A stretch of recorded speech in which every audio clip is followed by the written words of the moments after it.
sistemas cristalográficos, tá?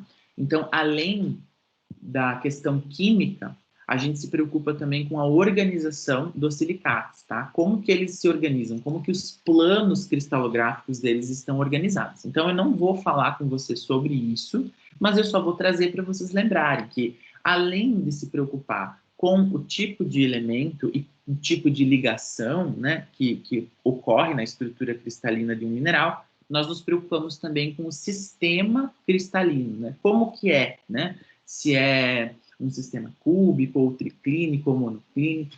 Então, isso aí quem trabalha é a cristalografia, mas é sempre importante a gente ter isso em mente. Que diferentes grupos de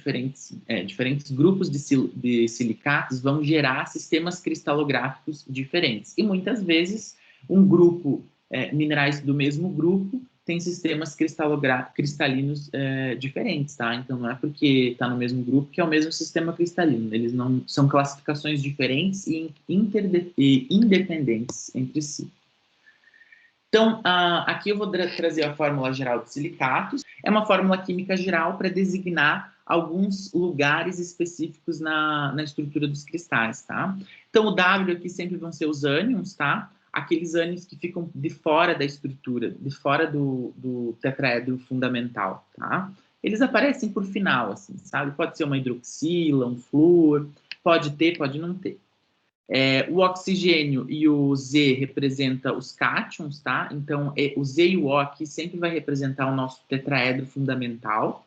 Em alguns casos, o alumínio pode tomar o espaço do silício lá no centro, tá? Isso vai acarretar vários tipos de mudanças, mas eu só deixo aqui para vocês essa informação. Quase sempre é o silício, mas pode ocorrer de ter alumínio no centro dos tetraedros. Y seriam cátions médios, então as valências entre divalente e tetravalente, tá? Todos esses aqui que a gente está apresentando para vocês.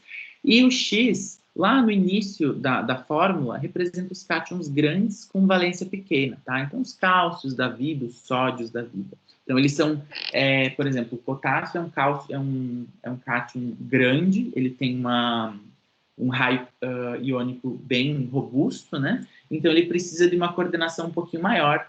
Então, por isso que a coordenação dele tende a ser cúbica, né? De 8 a 12, ou 6 a 8 no caso do sódio e do cálcio. Então, mantenham em mente também essa fórmula geral, porque ela vai seguir durante todo o resto da aula. Então, vamos lá, vou apresentar para vocês. Agora a gente vai ir um grupo por vez, tá? Mostrando as características principais. Lembrando que, como é uma aula mais resumida, muita coisa fica de fora, tá, pessoal? Mas pelo menos a identidade e o CPF deles eu vou trazer para vocês terem uma noção de como que a nossa crosta terrestre do que ela é composta, né? Então, lembrando o grau de polimerização, a gente vai começar do menos polimerizado para o mais polimerizado, iniciando-se com os nesosilicatos, que são tetraedros isolados, eles não compartilham nenhum oxigênio com outro tetraedro, tá? Mas eles precisam procurar outros cátions para neutralizar essa carga eletrônica. E, dependendo do tipo de cátion que eles acham, tá? Nós temos uma subdivisão dentro desse grupo, que são o grupo das olivinas, do grupo das granadas, dos aluminosilicatos, e assim subsequentemente.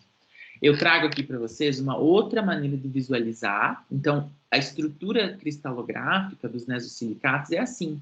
Nós temos tetraedros, lembrando que estamos vendo os tetraedros em planta, né? Uma visão aérea. Nós temos os tetraedros que não se encostam, eles não dividem nenhum oxigênio com o amiguinho, e eles vão neutralizar a carga do tetraedro ao ligar-se com outros cátions, tá? Então, aqui dentro pode ter ferro, pode ter magnésio, pode ter cálcio, pode ter um monte de coisa aqui dentro. Cada elemento vai determinar um tipo de mineral diferente, mas todos eles, dentro do grupo dos nesosilicatos, têm essa mesma configuração cristaloquímica.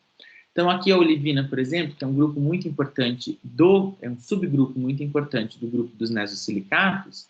A olivina tem essa estrutura de tetraedros, e esses tetraedros eles estão intercalados tridimensionalmente com cátions divalentes, tá? Então, aqui pode ser o ferro, que vai formar um tipo de mineral, ou pode ser o magnésio, que vai formar outro tipo de mineral. E nem sempre, aliás, o mais comum é que não seja 100%, tá? Então, todas as esferas verdes, elas são uma mistura, tá? Nesse caso, estequiométrica, tá? Entre ferro e magnésio, ferro 2, tá? Porque eles têm características físico-químicas semelhantes entre si, no sentido de que o raio iônico deles é semelhante, a valência deles é igual, e assim por diante. Então, um pode substituir o outro nessa estrutura dos nesosilicatos. Eles têm uma fórmula geral, como já mencionado anteriormente, então o tetraedro de silício sempre vai aparecer aqui, e ele pode ter ou cátions médios ou cátions grandes, e cátions bivalentes ou trivalentes, tudo bem? Basta a gente ter uma noção de que é a menor polimerização possível em que os tetraedros de sílica não compartilham nenhum oxigênio entre si.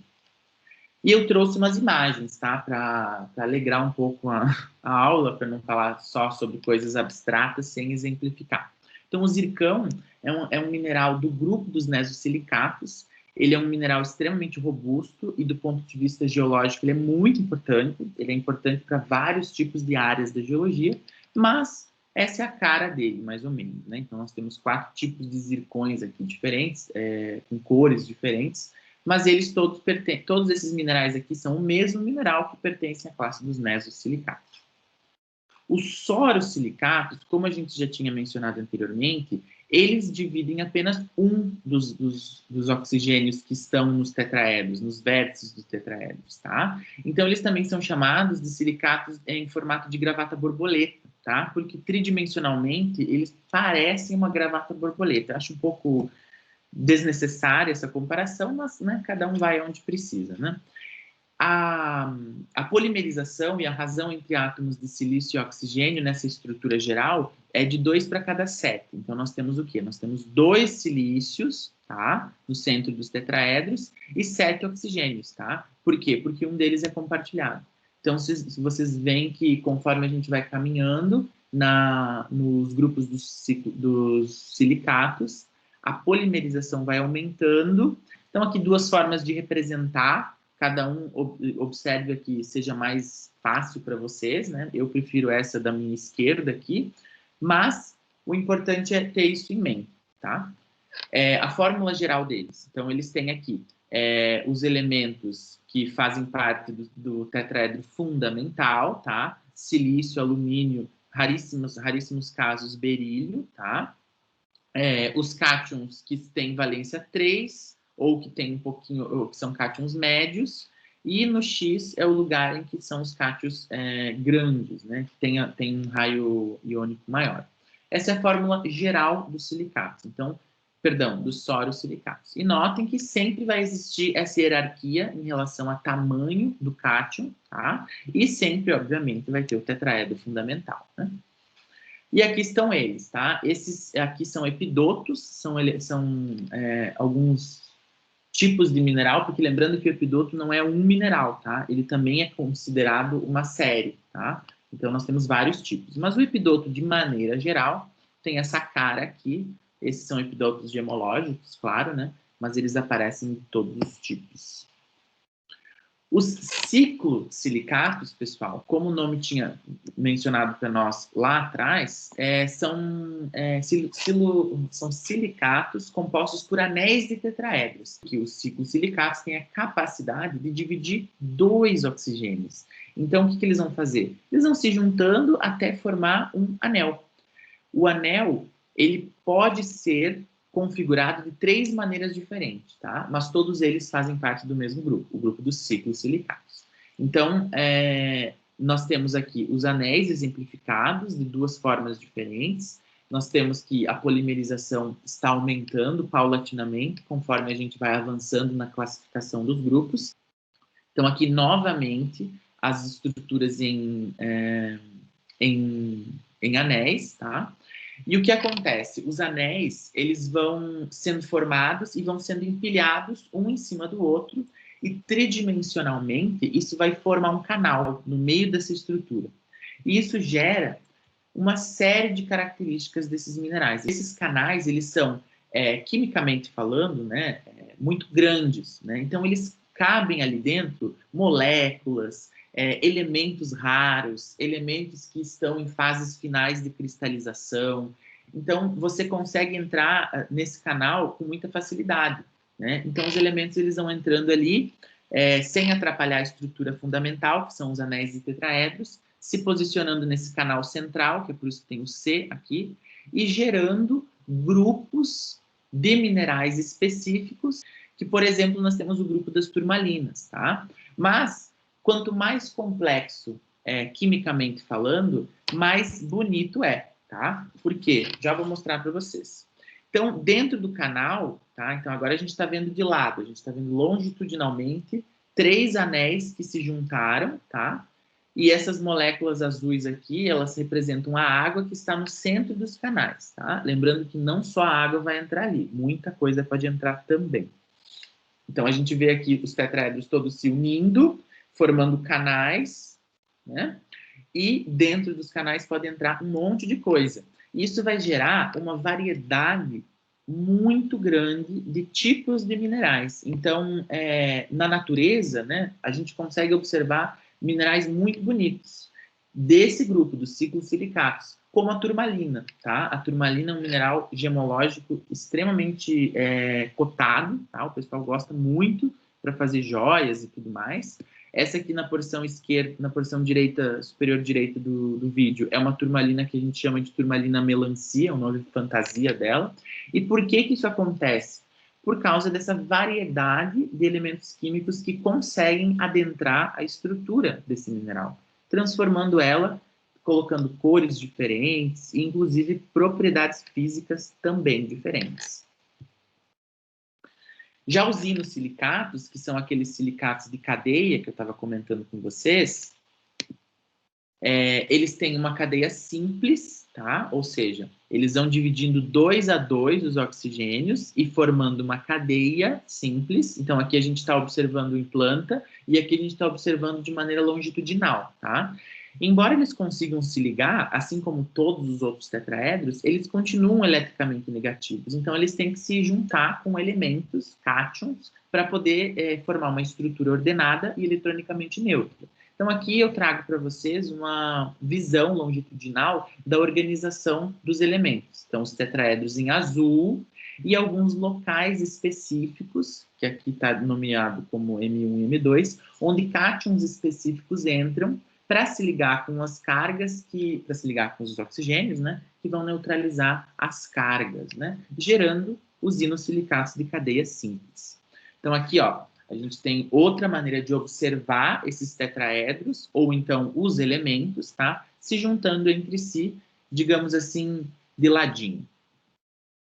A fórmula geral deles não foge ao que a gente tem visto até agora, ou seja, os tetraedros fundamentais de silício e oxigênio e espaços específicos onde cátions grandes ou cátions pequenos vão entrar. Tá? Os minerais eles gostam de simetria, organização. Essa maneira de junção assim entre eles, essa maneira de se ligar entre cátions e entre tetraedros, pode gerar uma variedade muito grande de fórmulas, tá? Então, nós temos 56 tipos de mineral dentro desse único grupo, que são os inosilicatos de cadeia simples. Tá? A gente chama de piroxênio, mas são 56. Cada um deles tem sua fórmula química específica. E nós utilizamos, claro, maneiras químicas, tá? Nós não conseguimos fazer essas divisões apenas observando no microscópio, por exemplo. A microscopia óptica não consegue nos ajudar. Então, a gente vai para outros tipos de análise, sobretudo químicas, para poder dividir, classificar esses elementos. Notem que nós ainda estamos numa razão de 1:3, tá? Então, até agora, o que a gente viu, pessoal? Só para lembrar para vocês. O aumento gradual de polimerização. Então, nós temos aqui silicatos, nesosilicatos, que não dividem com ninguém, ciclosilicatos, e agora os inosilicatos, tá? De cadeia simples, no caso.